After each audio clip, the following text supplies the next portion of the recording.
Acidente vascular encefálico isquêmico. Ele ocorre quando há obstrução de uma artéria no cérebro, impedindo a passagem de oxigênio para as células cerebrais decorrente do entupimento, a isquemia. Então, se um êmbolo pode se desprender da parede do vaso e ir em direção ao cérebro, causará a isquemia. Essa isquemia é a ausência do suprimento do sangue em uma determinada região do cérebro devido à obstrução de uma artéria. Então não tem como passar o sangue, está fechado, está obstruído.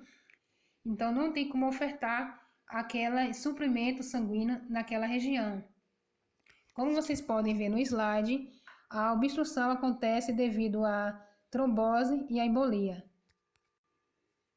No slide a seguir, estamos falando sobre toda a fisiopatologia dessa isquemia. Então, digamos que a veia da perna está comprometida, cheio de coágulos sanguíneos, formação de coágulo sanguíneo, né? Se aquele coágulo sanguíneo fica ali naquele interior daquela artéria, bloqueará o fluxo de sangue naquele local, então não tem como o sangue percorrer. Se aquele pedaço de coágulo sanguíneo, que chamamos de êmbolo, se desprender, por exemplo, da perna e se mover na corrente sanguínea em direção ao cérebro, geralmente ele pode atingir uma artéria bem estreita e ficar ali parado, e o sangue não vai ter como percorrer naquela região. Então, o nosso cérebro recebe oxigênio e consome, não é isso? Então, se não recebe oxigênio, o suprimento sanguíneo naquela região fica comprometido, não tem como passar.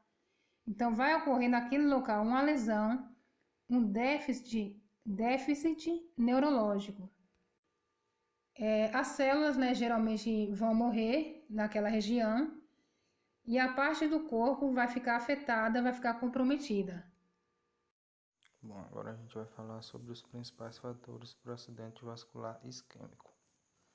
A gente vai começar falando sobre a idade, que é um fator que influencia, onde a idade habitual para que tenha uma tendência maior de acontecer esse acidente vascular isquêmico é de 65 a 75 anos, mas a partir dos 30 anos ela já pode acontecer.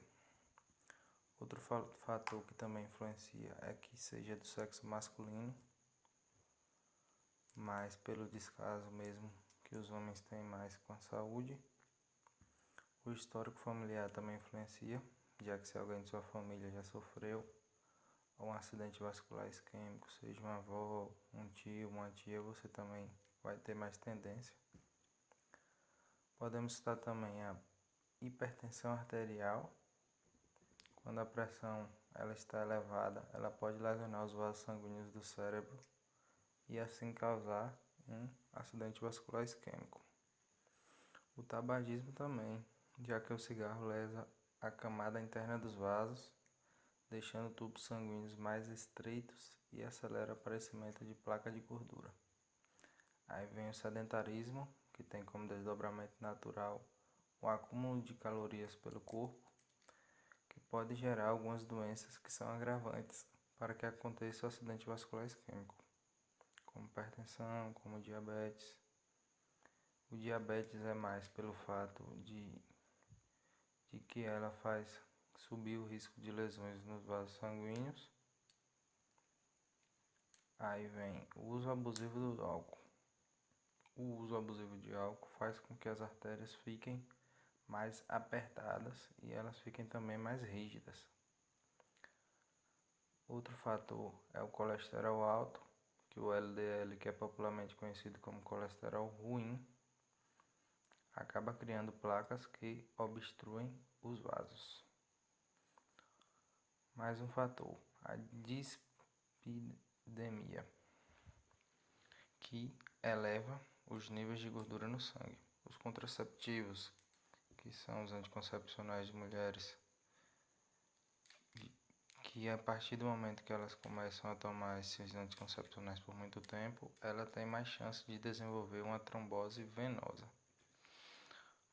Uma pessoa que já teve AVC anteriormente também tem mais chance de desenvolver de novo. E o ataque isquêmico transitório prévio é quando uma determinada artéria cerebral sofre um entupimento e ocorre um déficit neurológico. Agora a gente vai falar sobre os principais sintomas. Os principais sintomas são fraqueza muscular. Muitas vezes a pessoa fica tão fraca que não consegue mover nem o braço do lugar. Paralisia, quando a pessoa fica literalmente sem conseguir se mexer. Ela pode ser parcial ou total. Perda de sensibilidade, que é quando você toca na pessoa e a pessoa não sente absolutamente nada. Que aí tem o outro lado da moeda, que a sensibilidade é normal, de um lado do corpo, onde ela vai sentir muito além do que realmente está acontecendo. Tem a dificuldade de falar, que muitas vezes a língua fica parecendo que está meio que travada, meio que embolada e a pessoa não consegue se comunicar direito.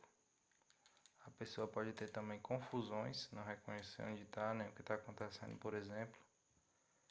E pode ter sintomas como tonturas, perda de equilíbrio e coordenação e visão.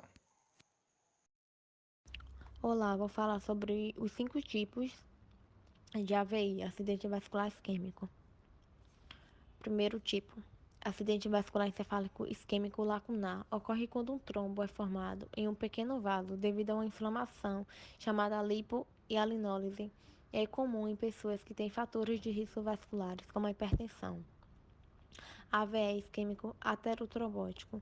A principal causa desse AVE isquêmico é a aterosclerose, doença que causa a formação de placas nos vasos sanguíneos maiores, levando à oclusão do vaso ou à formação de êmbolos.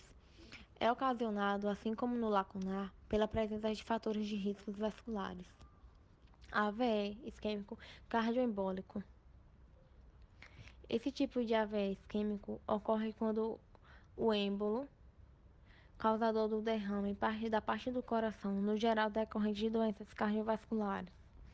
AVE isquêmico de outra etiologia. Esse tipo de AVE isquêmico é o mais comum em indivíduos jovens, podendo estar relacionado a distúrbios de coagulação do sangue, doença que deixa o sangue mais espesso, a inflamação dentro do vaso sanguíneo, que é a vasculite, e a fragilidade da parede dos vasos que levam sangue ao cérebro de secção. Quinto, AVE isquêmico criptogênico, quando a causa do AVE isquêmico não foi determinada mesmo após uma investigação extensa.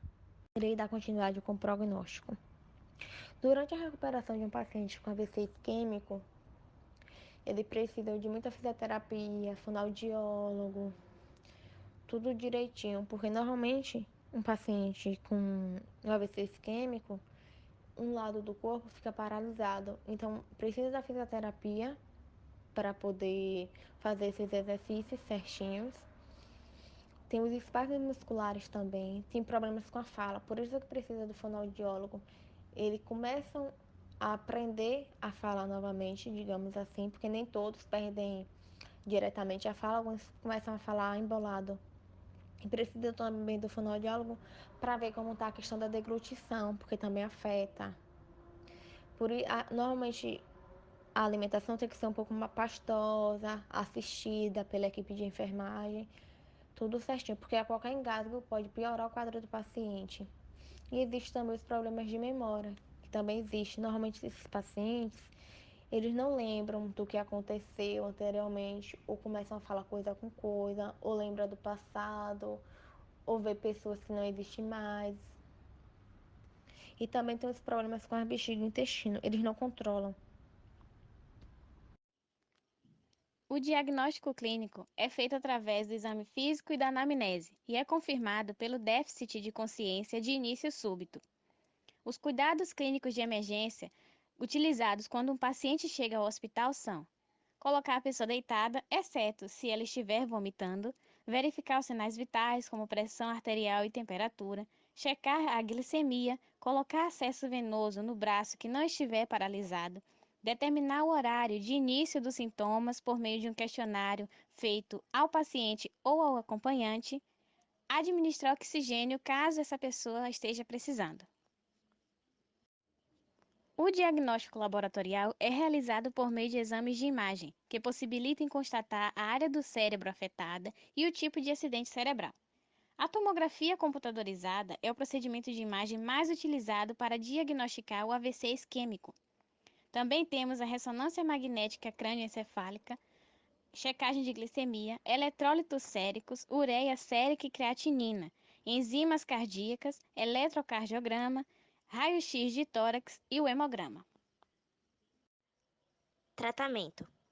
O tratamento pode incluir medicamentos para quebrar os coágulos de sangue ou para reduzir a probabilidade do sangue coagular, e procedimentos para fisicamente remover coágulos sanguíneos, seguidos de reabilitação. Cerca de um terço das pessoas recuperam toda ou a maior parte da capacidade funcional normal após um acidente vascular cerebral isquêmico. Após o tratamento de emergência para AVC isquêmico, quando a condição se estabilizou, o tratamento se concentra na prevenção de outro AVC e na reabilitação das sequelas, com fonoterapeuta, fisioterapeuta e terapeuta ocupacional, e por vezes, fisiatra.